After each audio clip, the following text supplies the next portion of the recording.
Well, welcome. It's good to see all of you. Robin Walzer, Miranda Morris, Steve Hayes. And we put this together, the four of us, because we're all going to be working together very soon in October. We have an ACT Bootcamp coming up. And I thought it would be fun to talk about what's happening in ACT, even just what ACT is, what's happening in ACT, how it's changed over time, what's stayed the same over time, and introduce people not only to ACT, but to some of the ideas behind it. And there's no better people to talk to than Miranda, Robin, and Steve Hayes about that. And also just learn from you, from your depth of experience. So I think maybe we even just start by, if you could just introduce yourselves, who you are, what you do in a few sentences. And I'm also curious what brought you to ACT. Maybe we could just start there. Well, so I'm Robin Walzer. Thank you. Thank you, Diana. I'm Robin Walzer, and I have been working with ACT now for, dare I say, Steve, 30-something years, for a very long time.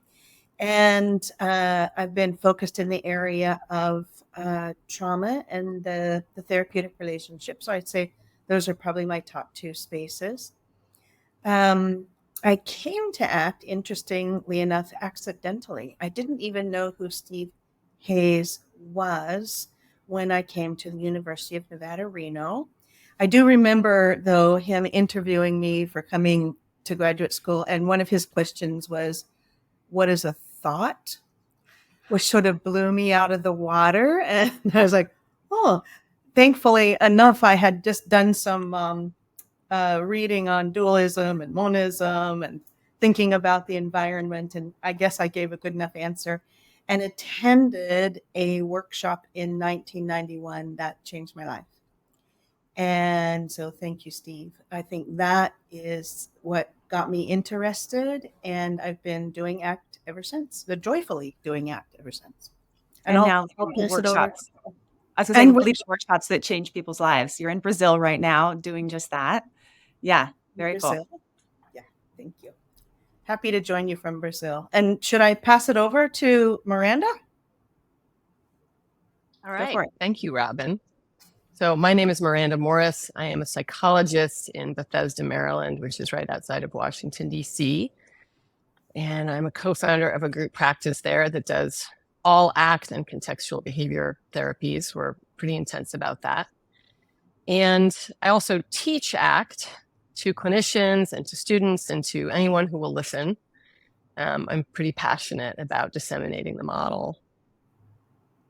I came to ACT in kind of a funny way. Steve was actually my undergraduate advisor in psychology. And I walked right out of undergraduate without ever giving ACT another thought. And I went off and I went to graduate school and I got really into cognitive behavioral therapies. And between my own suffering as a human and my own remarkable inadequacy as a CBT therapist, I stumbled, or I came back to ACT. I guess ACT, I sort of stumbled back into it. And I read a little bit and I thought, oh, this makes sense. And I've never left again and don't have any plans on leaving again. I'm quite passionate about it. Great. Well, I want to talk more about what this makes sense is in terms of why ACT is capturing so much of our attention. Okay, Steve, how did you come about ACT? You go first. You go first, dude.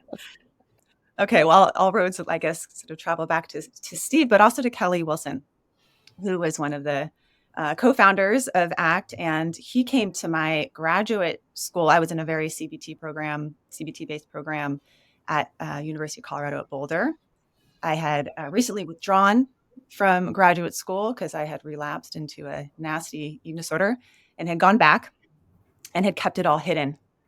Why I had left, why I came back, blah, blah, blah, and was trying to find my way. And then in comes Kelly Wilson, who basically cries as soon as he starts speaking and shared all about his addiction while he was also sharing about this methodology of ACT. And they were just like together. It was just like not, he wasn't any different from the client. He was just showing himself as having struggles, and then also this model that was so non-pathologizing, so humanizing. And I was like, oh wow, I want some of this. Whatever he's got, I want it. And for the past over 15 years, it's been part of my practice, and just learning from Steve, and writing about it and using it in my clinical work, as well as working with clinicians. So, yeah. I'm Steve Hayes. I'm a recently retired professor at the University of Nevada, Reno, a clinical psychologist, and also a researcher in basic processes, especially cognition. And, I got into ACT through human misery. I was a humanistic interested person as an undergraduate, but thought that Maslow and the rest had the right idea, but couldn't figure out how to do it scientifically. I then read Walden 2 and said, oh my God, that's so cool. This is hippy dippy days. And I thought, if you can go from rats to Walden 2, that would be awesome. And so I got trained at West Virginia University in that kind of more behavioral analytic clinical approach, process-oriented, mostly direct contingencies, operant and classical conditioning. Tried to figure out a way to apply that to actual clinical work as a baby assistant professor, and then had the great fortune to develop a panic disorder that over a period of 3 years got to the point where I wasn't going to be able to actually be a professor because I couldn't talk to classes. I couldn't move around. I couldn't function well, hid it massively, and drugged it down and so forth, but that didn't really work. And then hit bottom and realized that some of the stuff that came out of my more hippy-dippy humanistic tradition, there was something in there that human potential movement, Esalen, all that kind of stuff, psychedelics, you name it, that basically instead of getting out, I had to figure out a way to get in. That's in a TEDx talk. And so I assembled a team, naming my lab, and one little study at a time, not on ACT. The first study was on ACT, and then the rest of it was on process of change, relational frames, figuring out the basic theory of cognition. How do we even see this in the transcripts when we're moving people? And over the next, the first ACT protocol was written in 1981, so it's 43 years old. And the way that it's been built is one heart at a time. Almost everybody who's into ACT was moved personally by it. But the way it was built scientifically is, what are the core processes that do the most good for the most people in most areas? And, by the time we're really sort of back to the game of ACT, that's 15 years later. By the time we write up the first book, that's 20 years later. By the time I do another randomized trial after the first one in 1981, it was published in 84 or 86, but it was run in 81, 82. That's, I think Patty Bach's one was the first published one. That's 21 years later. So what you're seeing here is what happens when you start with a very, very small group of folks focused on processes that make a difference in people's lives, and you start with yourself. And that's where I started, with myself. And I've been figuring out how to try to put it in the heads and hearts and hands of people around the world for the last 43 years. So there's two things that stood out in that story, Steve. One is the heart aspect of ACT, that there's this, when you go to an ACT workshop or you get involved with an ACT clinician, it feels different than maybe your traditional school CBT, right? There's something in there. But then there's also this evidence base. I mean, you just published an article that marked 1,000 randomized controlled trials on ACT. And for many of us, at least for me in my training, those didn't go together. It's like, how do you have a heart and how do you be evidence-based? And in the medical model, which is very diagnosis oriented with psychology, those are often like the individual gets lost, right, in trying to make things evidence-based. So I want to go into that kind of conversation, because that's something that feels like this is the future of psychology and the future of ACT, but it's also been part of ACT all along. Evidence-based psychology that also has a heart. Robin wrote The Heart of ACT, so maybe you would be a good person to launch us into that conversation. Happy to launch us into that conversation. Like I said, I did a 180-degree turn in my own life when I attended my first ACT workshop, and it touched my heart. And Steve sharing with me the processes and understanding ourselves from a perspective that's more than any thought or memory, and more than any sensation or emotional experience, was profound for me. And it had a lot of room for compassion as well. I think it's built right into the model. And so if you're open and present and engaged, I don't know what else compassion is. And so I think that between those two spaces of it touching my own heart and wanting others to have a sense of what that experience was like for me as part of it, and communicating the sense of being moved, and I think more specifically that people are more than their experiences, is such a relief. It's such a wonderful place for people to stand and make choices and create meaning.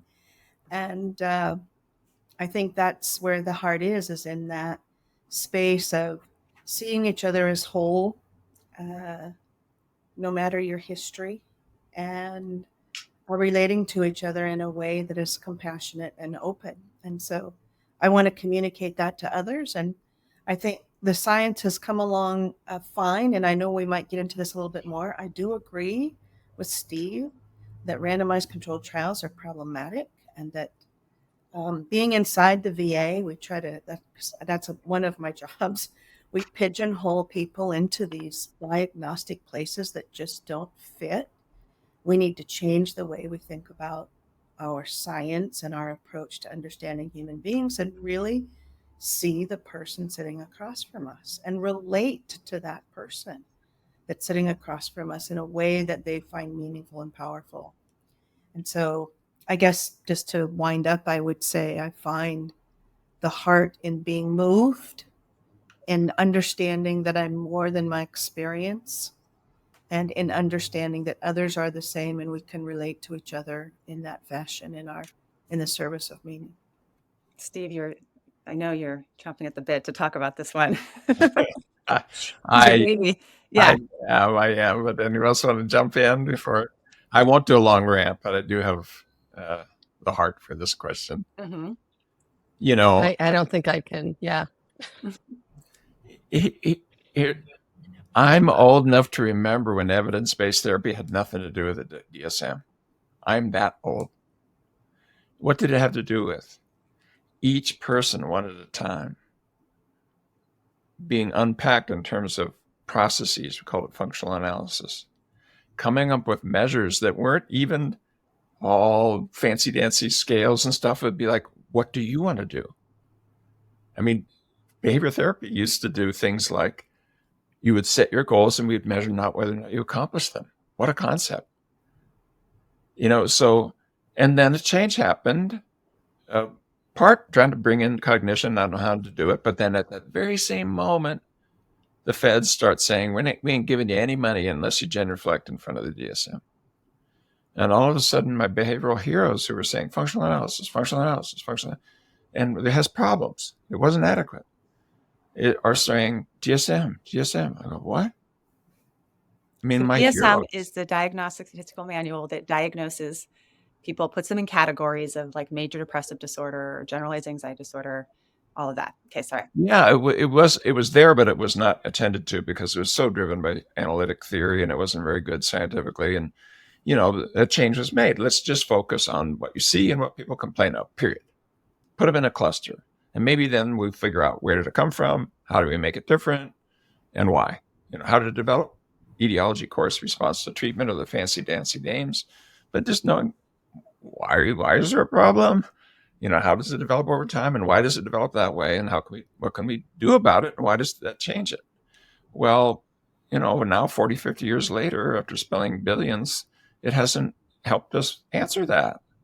It's like the cancer folks saying you got one that's shaped like an hourglass and one that's flat. It didn't help people not die from cancer. They had to abandon, treating cancer that way, and you had to get into why.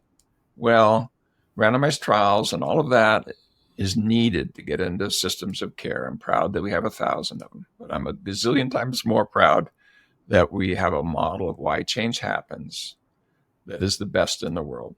I'm sorry for the sounding like that. But when we looked at every study ever done that tried to figure out why did it work, when you did anything for a mental health problem, we could account for almost all of it with traditional ACT and with a little bit of expansion, all of it.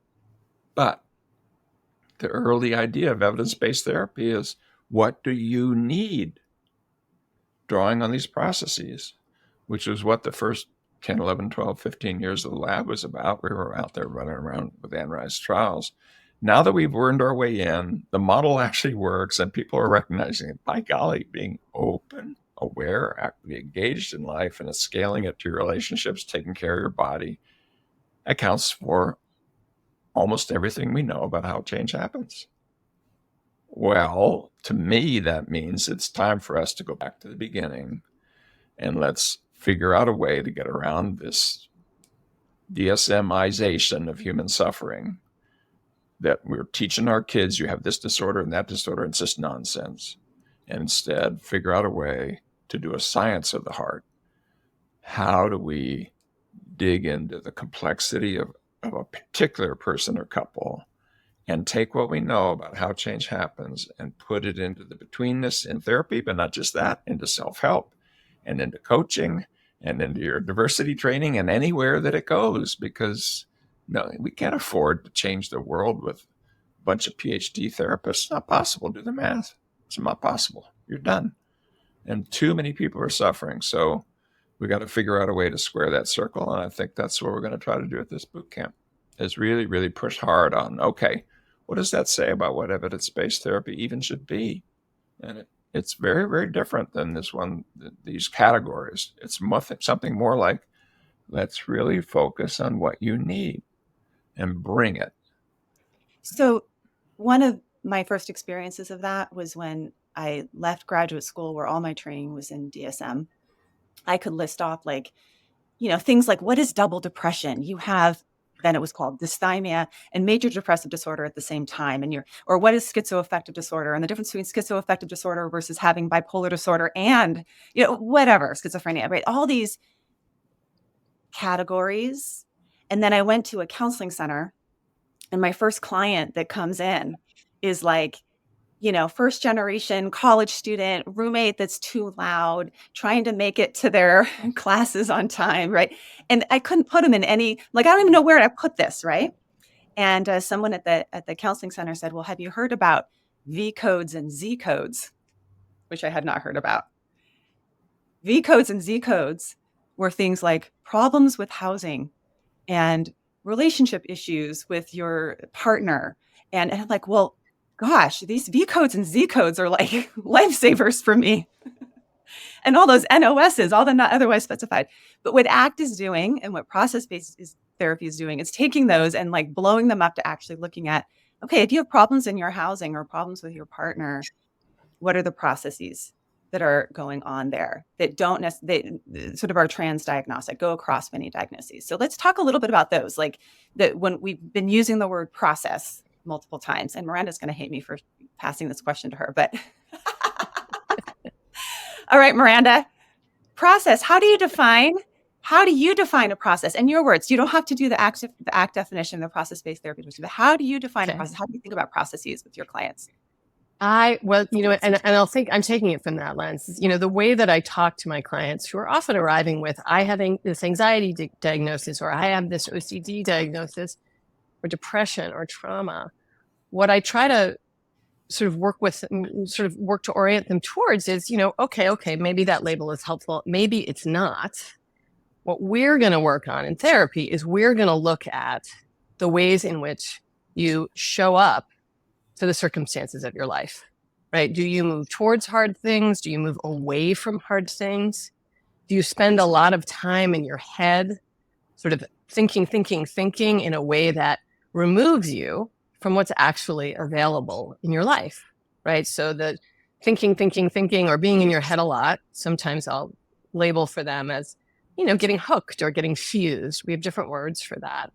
And then moving away from the things that we don't want, right? As in an overarching sense, as avoidance. And so then we have a common language for, right? Are you moving toward or away? Are you getting hooked by thoughts? Are you avoiding things, right? That when you avoid them, get you into trouble. So that's where I start in terms of process. And then as the work builds, we introduce other processes like learning how to bring your attention to the present moment so that you can be aware of what's really going on and what's working and what's not working, so that you can learn new skills as needed. And then from there, right, additional processes on top of that. So that's sort of my layperson way of talking with people about what our work is going to be. And it's really wildly unrelated to the diagnostic label that they came in with. Because every single anxious person, I'm using air quotes here, every single anxious person looks different. Every depressed person looks different. The label is actually not very helpful.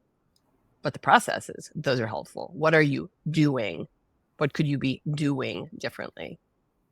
And very helpful for the clinician, because then if we know what processes that this particular client is struggling with, then we now have interventions that are very effective, evidence-based interventions that could target those specific processes, right? If they're entangled in their thoughts, you may do something different versus if it's more like a somatic body-based feeling state that they're avoiding something in their body, that a sensation that they don't like. For you, Robin, how do you work with processes in your practice? And I'm super curious about trauma, because that's also where so much of this shows up as well, right? These ways of relating to our experience. Yeah. Well, I agree with Miranda. I want to put language on it that's not the technical language so that clients can understand. I avoid diagnoses in my private practice, so nobody walks away with a diagnosis in my office. Sometimes they get a V code so they can get money, but other than that, that's what it's about. V right? codes. That's how people get paid. About the money. But I like to think of process at multiple levels when I'm just as a clinician. And so there's the processes that Miranda is describing, like fusion, diffusion, attending, being stuck, being avoidant versus non-avoidant. And this is we're human beings in motion, right? Like this is a moving thing, and that functional analysis doesn't hold still. That we are continuously looking at how the person's behavior is functioning over time and changing. So that is a process of itself. And how is the relationship and what's going on internally and between the two of you is a process. And then pulling the core processes of ACT into those spaces so that you're the vehicle of delivery for looking at and examining and thinking about how you can shape and change behavior using these processes is part of the way I think about this overall. So I see it as functional analysis in motion with processes applied appropriately. I hope that makes sense to people. That's a little bit geeky, but hopefully it makes sense to some people as I'm talking about it that way. And it's Emily Sandoz a while ago, and they have such a beautiful description of interbehaviorism and how we impact our context, and our context impacts us, and that flow that you're talking about, that the processes between us as well. And I like to remind clinicians that not only are we shaping our clients hopefully in directions that influence their behavior in ways that are meaningful for them, but they're also shaping us. And it's a big part of trauma. Like they can shape you right out of doing exposure, for instance. Like it's too hard, it's too I'm not going to be able to do this. And pretty soon you as the clinician, if you're fused with the story, you don't do the work you need to do in the room either. And so it's a two-way process. It's not us on top of them. It's relating together. And so and it's unfolding. It's an unfolding. And I want to be thoughtful about that process. You know, these processes are relevant to every moment for ourselves and for our relationships with others. It's sort of from it, toward it, and with it. And the it is learning how to be more open to our own experience, our thoughts and our feelings, so that we can learn from our history and be wiser, to show up in the present moment consciously, focus on what's important, get our feet moving, and scaling that sensitivity to our relationships and taking care of our body. And then you can drop a period, and that's everything we know about how change happens. The thing that's where we are now is the big shoes that ACT and CBS, contextual behavioral science, had for itself all the way back 43 years ago, which is, let's figure out a way to take this humanistically oriented, but one particular person at a time view, this functional analytic point of view, and now bring that sensitivity into the world in therapy, yes, but also, I think, in coaching and OTs and PTs and all the providers that are out there if you're dealing with behavior change. But not just that.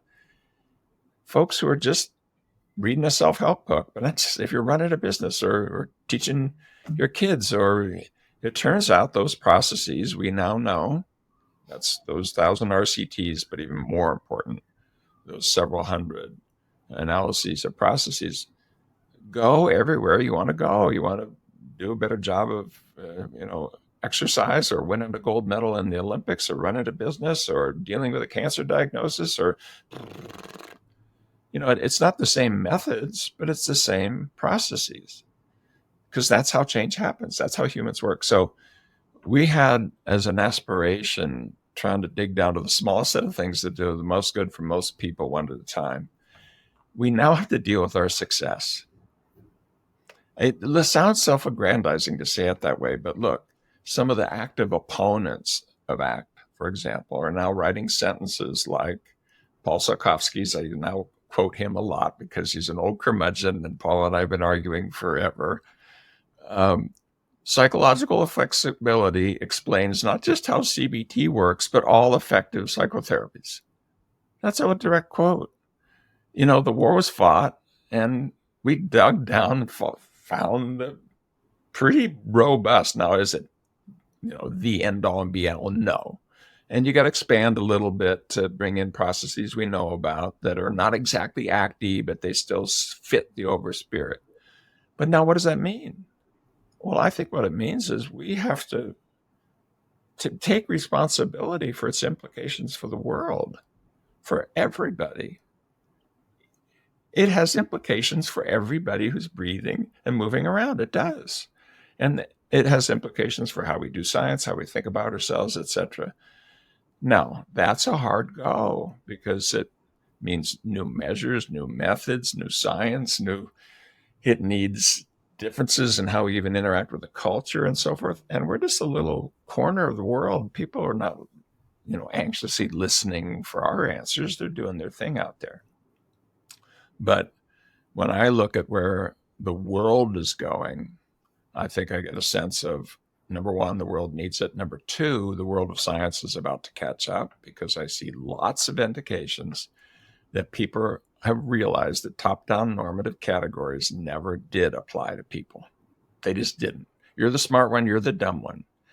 It never fit. It was always a lie. You're the broken one, you're the together one. You're the anxious one, it never fit. It was always a lie.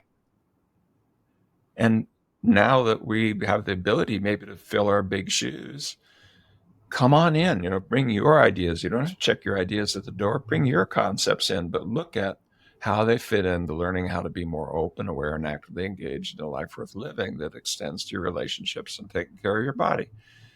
And if you're listening and you're a therapist, figure out how to put that in people's lives, and their lives will be lifted up. And we'll try to teach you how to do that at ACT Bootcamp.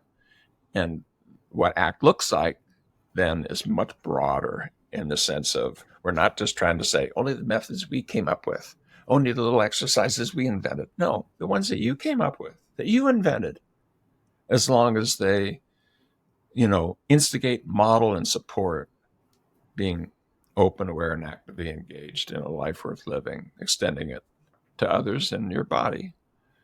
If it fits that, you can call it ACT. You don't want to call it ACT, call it something else. We don't care. So one of the things that you and many of the researchers that are working within ACT have done in the past number of years is starting to expand the concept of these processes to more of a systems way of looking at humans. And I would say, if you went back to my multicultural training at UC Davis, that was already happening.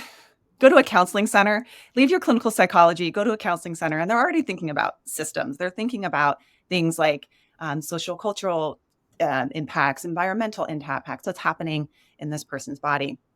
And we're using the word process so much.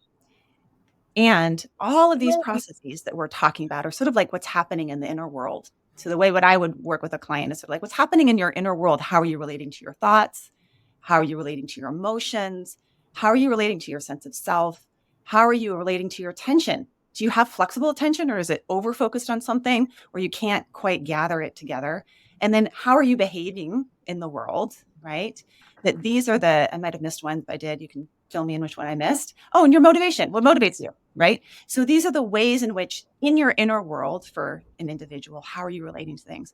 But that's not where it ends there, because you have your biology that impacts all that.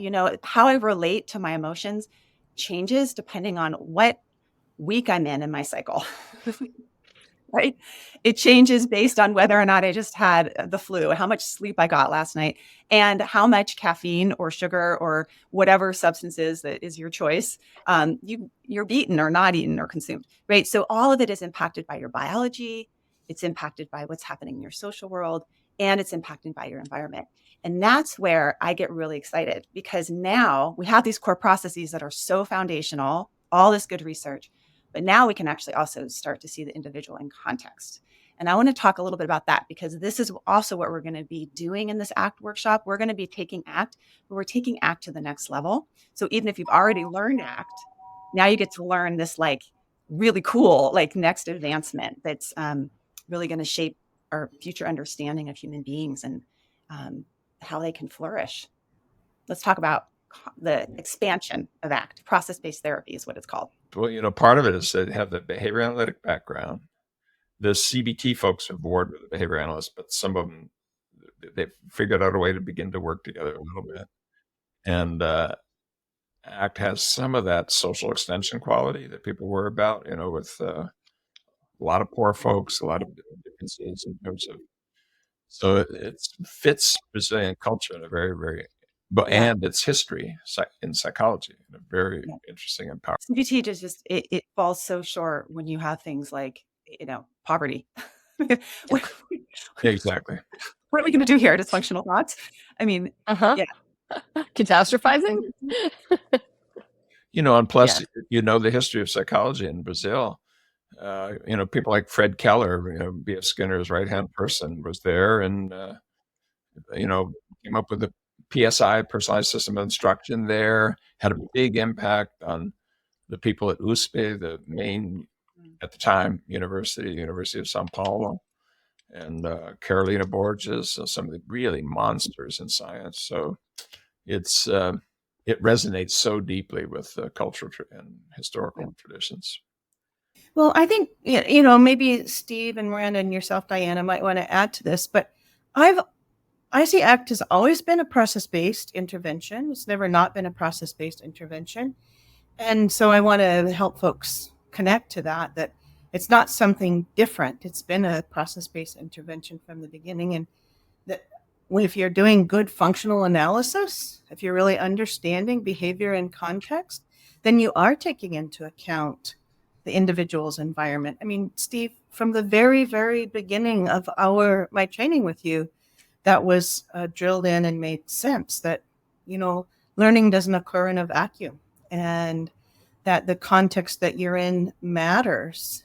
And it's part of the reason why I disagree with DSM so much. It locates everything inside the skin, a disorder that's in there in some way, and tends to ignore what people have learned and what their histories including intergenerational and biological participation.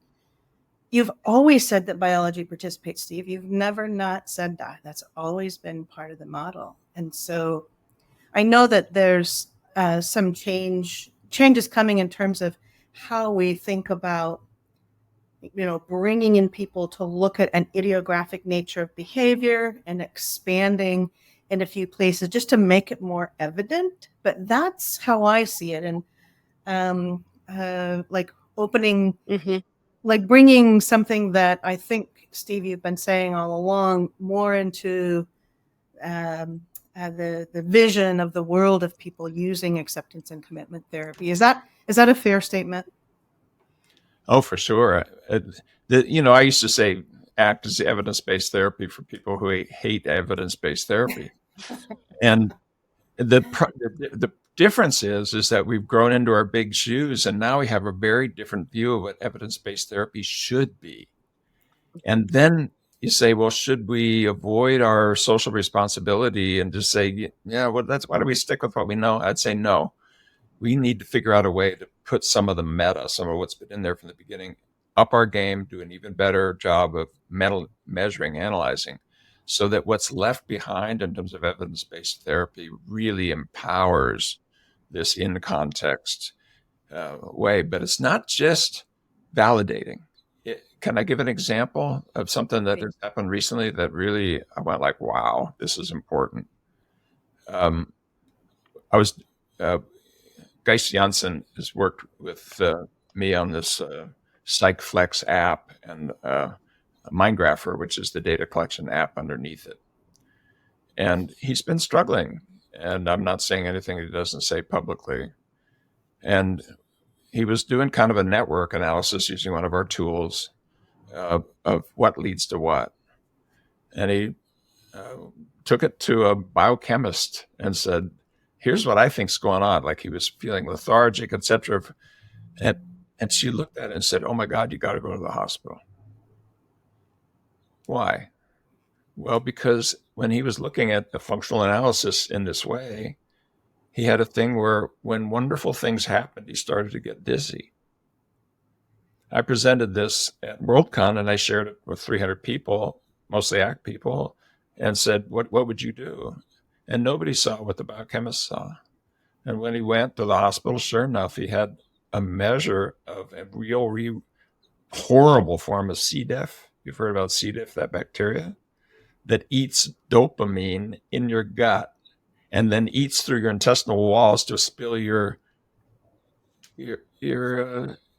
intestinal products into your body. It literally will kill you. And it has a scale that goes from 0 to 10. When you get to 4, you're getting suicidal. You can't get out of bed, blah, blah, blah. They think this is what killed Robin Williams. Because his measure was 8.14, double the level that he should be in bed suicidal, because he was doing all the right things, using all these ACT skills. Well, how are we as clinicians know that if we're dealing with tinnitus, there's a really, really rare tumor that can cause that. And we can't just say refer out, refer out, refer out. We got to be able to use tech and AI to really help us with at the social level, different cultural things we wouldn't even know, at the biological level, and yes, in our wheelhouse of psychological flexibility. If we can do that, then we can give it away. It doesn't have to be just us. We can help others out there who are just reading a self-help book. How do you put together your life? And so I don't know, we'll see, but it's a little kludgy at the beginning. We're doing networks and trying to figure out how to measure it. And then, it's evolving fast. But if we're going to be the new form of evidence-based therapy that is one at a time and process focused, and we care about context and biology, we can't just say the words. We have to actually do it. But that doesn't mean we're going to be like experts at the level of physicians with the body. But we could be experts in the way of measuring in such a way that we would know this needs to be referred, or the AI tools would say something's wrong here. Look deeper. That's possible. That could happen. And maybe all of us getting on the same page, all the life sciences working together, So they run off just over here doing the mind thing, and over here you go see your physician or whatever. Would usher in an area like that of personalized medicine, personalized exercise, personalized teaching, personalized care. I don't know where it's going, but I do know that the process-based journey has taken us on another level deeper now, and breathe in, breathe out. Can we do that? And still maintaining the heart? can I say just a word about that? I'm aware that we're using a lot of words like context and functional analysis and idiographic, and I realize that not everyone is going to know what that is, and maybe that's not the most important thing. But what I think about with this boot camp and with even the training, the work that I do with my clients is that once you get inside of ACT, right, you sort of get some of these skills and these ideas, but it tends to get bigger and bigger and bigger. That's my version of what Steve just said. It's just getting bigger and bigger and bigger. And it takes a minute, I think, sometimes for our clients and really also for clinicians to appreciate the importance of the circumstances in which we live, our histories, our biologies, the fight that I had with my boss this morning, right? All of these different influences on our behavior, right? To appreciate that what that really tells us, and this is one of my favorite things about ACT, is that all behavior makes sense. No matter what you're experiencing, no matter what, like that is a given. What's happening for you, what you're doing, what you're not doing makes sense. And our job as clinicians, and I think as things get bigger and bigger, right, to include other sciences and, more and more, I think in the way of strategy, it's our job to figure out how we get in there and help people align their behavior with what it is that they care about so that they can have the best lives possible. And here's the thing is that I think that a lot of people that are listening to this by now, they may be drinking the Kool-Aid, hopefully. You're like, DSM is out. I'm on board with this process thing. I'm not really sure what this process thing is, but I like the idea of it. I'm getting a sense of it. Maybe I feel it. But then if I were a clinician listening to this, I would be like, and how do I do it? Where would I even start with a client? What does that mean? Does it mean what I'm doing is wrong? I kind of know that some of the things I do work. And then we throw in words like functional analysis and idionomic and network, and now we're all jumbled, right? So that's what the ACT training, the ACT Bootcamp is going to offer people, is you get to see it happen. We're going to demo stuff. We're going to, Miranda, day one, is going to walk us through what these processes are. Robin's going to bring some heart to it and, bring it to life. Dance. Steve is going to dance all the processes for us. And then I'm going to bring it home with my attempt at showing you how to network model. Right. And so these are all practices that you need to try on for yourself as a clinician, and that it's not something that you can just like read a book and then do. I really do think we need experiential training in it, whether it's online training or in-person training or some of the trainings that are now in PsychFlex that you can, train from there as well. But given that, I think the other relief is that if you're a clinician, you're probably already doing all of these. Whenever I work with clinicians, they're like, is this just good therapy? And it's like, yes, it's good therapy. You're already doing it. You're already targeting processes, and there's a science to it. And now we can have a way of looking at the individual by collecting some of their data.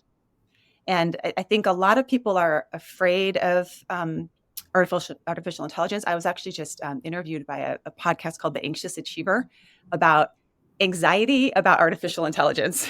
What do we do with it? And of course, I'm like, well, psychological flexibility, of course, but we're afraid of artificial intelligence. And at the same time, artificial intelligence is going to be part of the future of our practice, part of the future of psychology, medicine, everything. And people are excited about it because of how it's going to enhance our work. So I want to move into the future of psychology, what's coming up, how artificial intelligence is already being used, and the potential that we all could be part of. Maybe I can say two things. One is sort of looking backwards at what was just said, and then one is looking forward in terms of AI. One of the other things I'd like to communicate to all the clinicians who are considering or going to be coming to the ACT Bootcamp is that I've not been a participant in a boot camp or a trainer in a boot camp where people didn't leave touched, moved, energized, connected, and feeling a part of something that feels very human, that humanistic space. And so even though we're using a lot of big words and, ways of talking about it, um, I'll invite you to take a little risk and come along and see what's happening, because it's very exciting. And uh, you can hold me to it if you don't feel moved in some way by the work that's being done there. So that's sort of just saying a little something about the boot camp. And then with AI, I guess, I can see why it frightens people. There's possibilities for, am I going to be replaced? Like those kinds of questions show up. Am I going to no longer be needed? Am I going to just be a passive person who says, let AI do it? Am I going to turn my clients into an algorithm and they're just a data point and the relationship matters? And our place is going to occur inside of this, that the human connection just disappears. And I would say that I hope that whatever we end up doing as we move forward in AI, we don't do that. We don't turn people into data points. We don't turn people into numbers. We don't lose the human connection that's so important for, I think, our existence. And we're social critters. We need each other. And my hope is that, and that values feel very connected to this as well. And that my values are not, you're a data point and I'm going to manipulate you as a data point. My value is you're a human being and I want to help you create meaningful living in your life. And so whatever AI does in this place, I will always be standing in that position. And I think the people in the ACT community have that same heart and orientation towards thinking about AI. And so I am heartened by the idea that there's a lot of ethical people here and are thinking about how to do this work in a way that doesn't reduce people to numbers and doesn't reduce people to algorithms. And so that's, I guess, what I would like to say about the AI, about boot camp, and then the future. And it can be really helpful, and it can be an adjunct, and it can help with things we may never have imagined, and it doesn't replace the human being. AI is coming for sure. But, in where we are right now, where we're trying to use some of these tools to help augment what we're doing, maybe people should understand that, like on boot camp, the way we'll start is that we'll do enough head stuff that you have some idea of what the model is, and it's sane. It goes right into more experiential heart work. And then coming out of that, being able to read the processes actually in the room and be able to direct attention towards them and have some idea of something to do there that could be helpful. That's the first 3 days. And that's sets up what is then, are there other tools that we could develop that would augment that skill and also set the stage to expand it? When you start asking questions and putting them into networks over time and so forth, you're asking things of clients that they wouldn't normally do. It's 3 to 6 minutes a day, depending if you want it twice a day, and the data analytics stuff is done in the back end. But it's still kludgy. It's still early. However, I know what my heart rate variability is. Here's the tool. After this meeting, I can find out. I know what's going on in terms of my fitness. I look at it every day. I look at how many steps I've taken. Do you? I find it very important in terms of just being able to be a 76-year-old guy who's still reasonably fit. We're in a Happy different birthday, world. Steve. I know you just had a birthday. I did.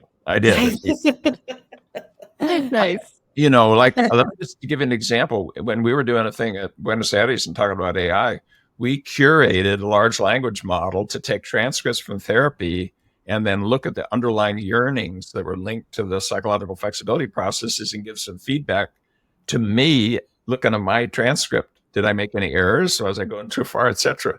And when you read it, you go like, oh my God, this is like a really good supervisor. Long ago, we did a study, Erwin Rosenfarb, 1986, which actually was it was published in '89, but it was published with Marsha Linehan before DBT. That's how long ago I've known Marsha.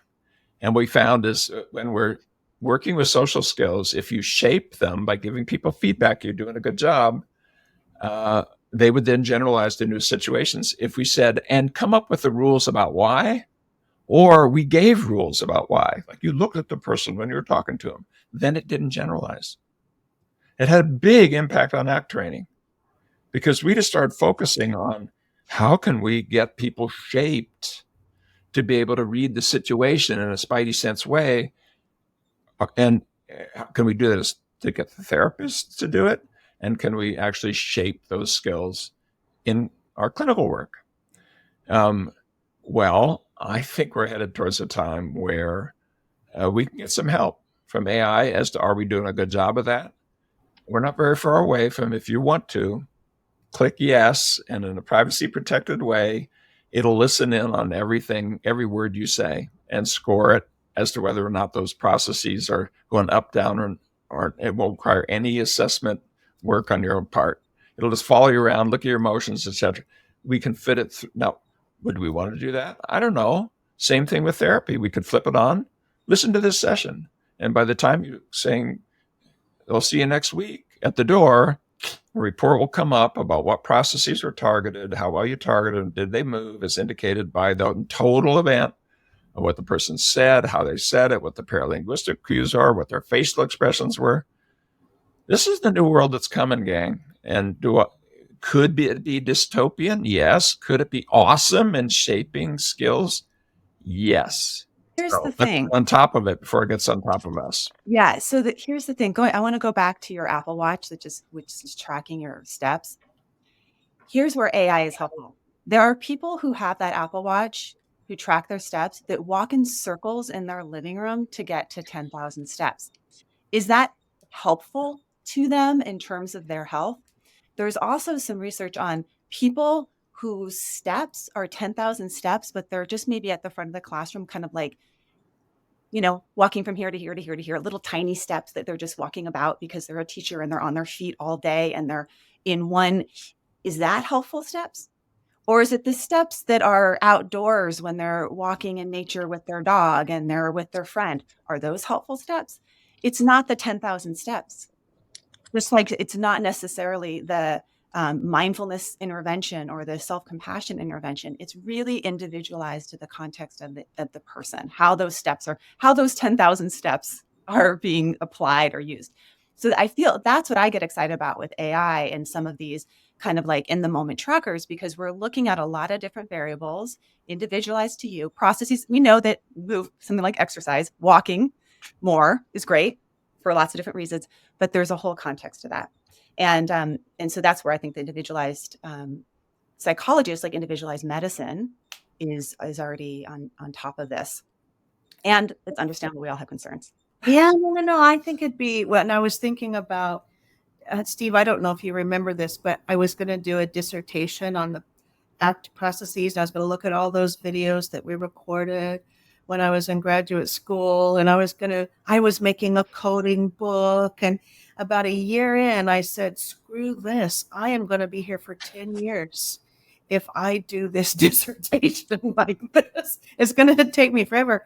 And now I think you're right. Like, there is a way to do process-oriented analysis that's going to be right on top of things.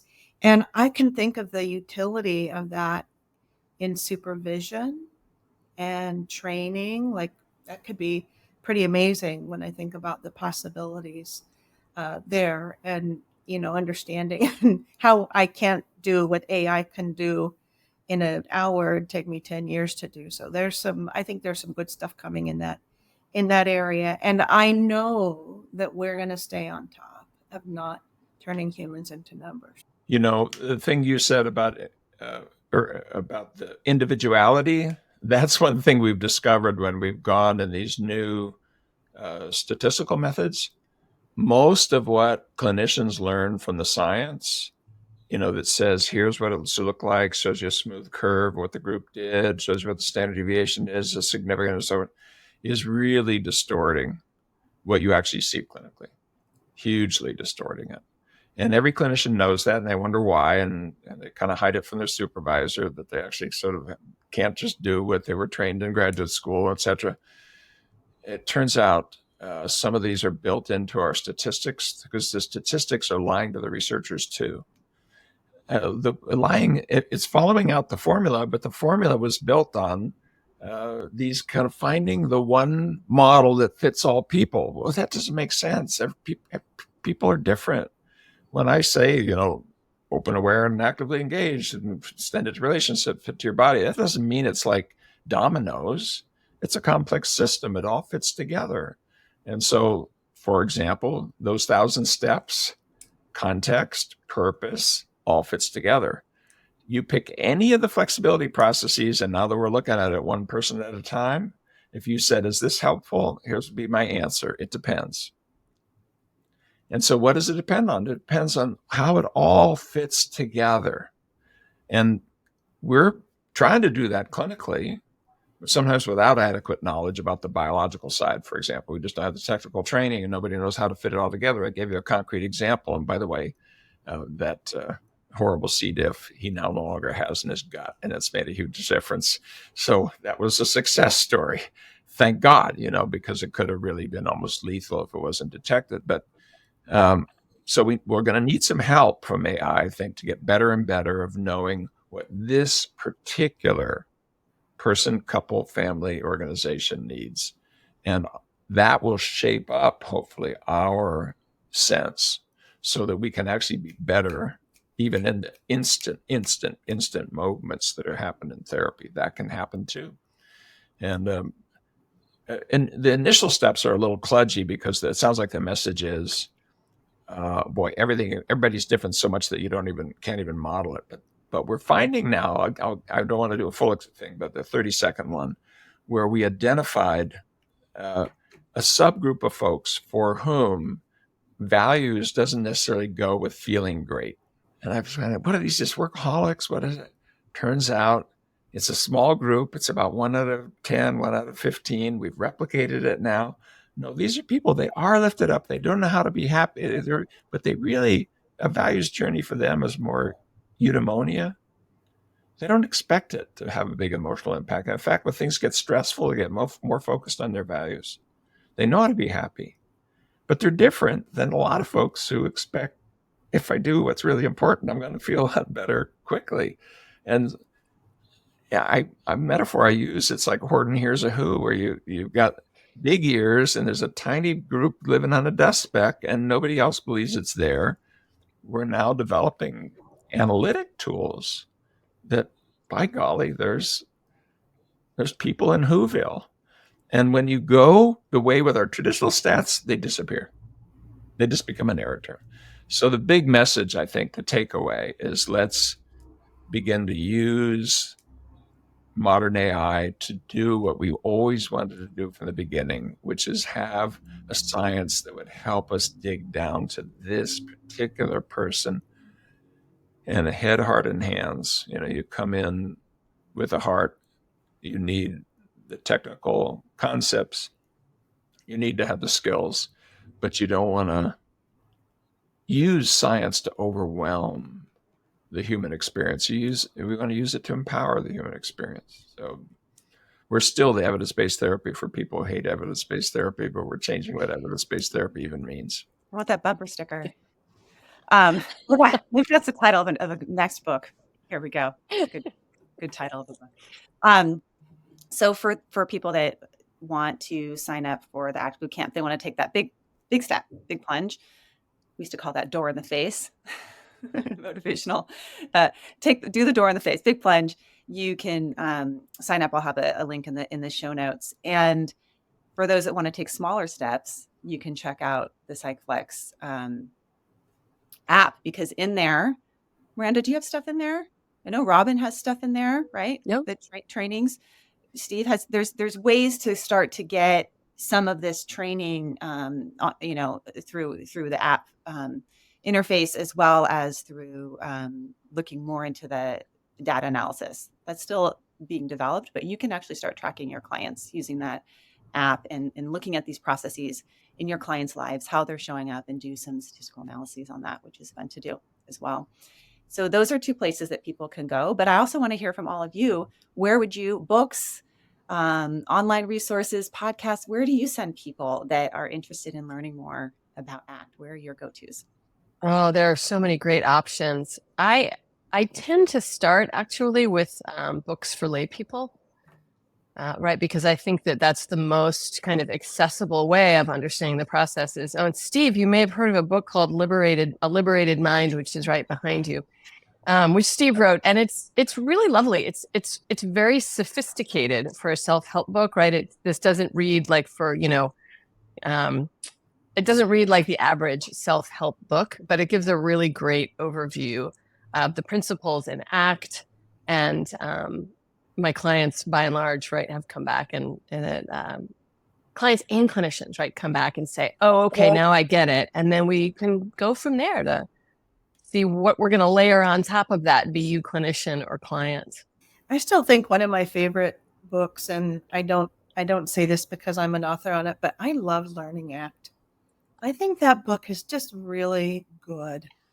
And for the clinicians out there who are interested, and you get to see Steve and I doing some psychotherapy if you get the book, which is very interesting because we have people look at it and say whether they think the processes are consistent or inconsistent. And I just over and over again return to that one as a solid sort of, and it's getting older. Maybe we need a version 3, but it's one of my favorites to recommend if I'm going to recommend a book for clinicians. Yeah, that would be I would second that. I would second that. It's so dense. Every single sentence in that book has value. It's amazing. Even the vignettes, which I normally skip. So yeah, I second that. I would second A Liberated Mind. And to bring Joe Sorochi into the picture, I really like What Makes You Stronger. It doesn't show up as an ACT book, but I would say it's very process based because they're bringing in things like attachment theory into it, and you're like, wait, that's not. But oh yes, it is. We're process based now. So to give a little nod to Joe Sorochi, who's also doing a lot of the behind the scenes work on building out an ACT for the future. I think that's a good one as well. That's wonderful. It's a great book. Louise Hayes and Joe. Yeah, thank you, Louise Hayes. Who also, yeah, I mean, we could go down a rabbit hole of all the great books. Louise Hayes, DNA model. Okay. Yes. Okay. And you can learn from all of them too on the Psychplex. Thank you. I'm looking forward to what we're going to co-create in October in DC at the ACT Bootcamp. I think it's going to be pretty fun, pretty magical. Yeah, and it really is going to be a co-creation among the folks that you see, but also if you come, you too. And you'll see what I mean if you come, because it's this flowing thing of coming together in community and really trying to look in a deep way at the human experience and how we can how we can make a difference in the world. And you heard in the personal stories, these little workshops and so forth sometimes change trajectories. And the reason why I did the math. There's probably 500,000 to 1 million people have been trained in ACT around the world, and there's a ridiculous number of ACT books out in public. The reason is it started one little person at a time. We weren't out there, with a big business, do this and that, and we're just asking people to look deeply at their own experience and try to bring that combination of evidence and process focused with this more humanistic and heart folks. And that we're going to continue on that journey, even if we get into things where you have to use geeky words like idionomic, because there's nothing in English that is a good replacement for normal. You just get used to the geeky words over time. You kind of like habituate to the Just stick with it. And I start to embrace them. Yeah. Keep making them up. It's good.